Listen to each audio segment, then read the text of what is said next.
The interesting thing about my grandparents is that they had 3 boys, my father and 2 other younger brothers. But the third brother weighed 1.5 pounds when he was born, and so he was born mentally ill.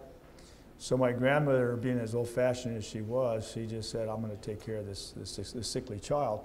So he really never developed in any way a vocabulary. He couldn't read, he couldn't write, he couldn't spell, he couldn't do much. He was basically invalid all his life.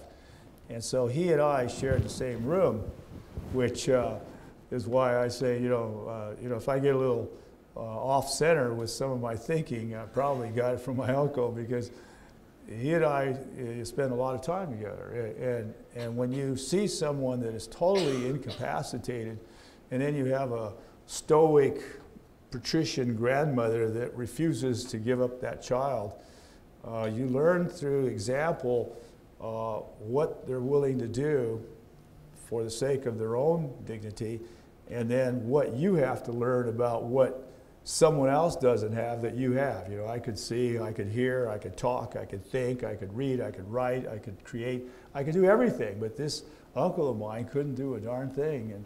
And when you have to sit with him and then listen to him when he's obviously not feeling good sometime, and hear his agony, and then at the same time realize that you're out learning things, it teaches you about the value of loving your own life, because someone that should be able to love his own life was denied that opportunity. And so that kind of like became the cornerstone of how I manage things, not only personally, but how I manage things in relationship to what I do today.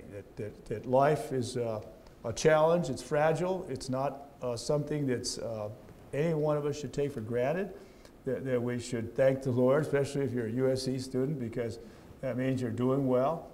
And that you have all your faculties.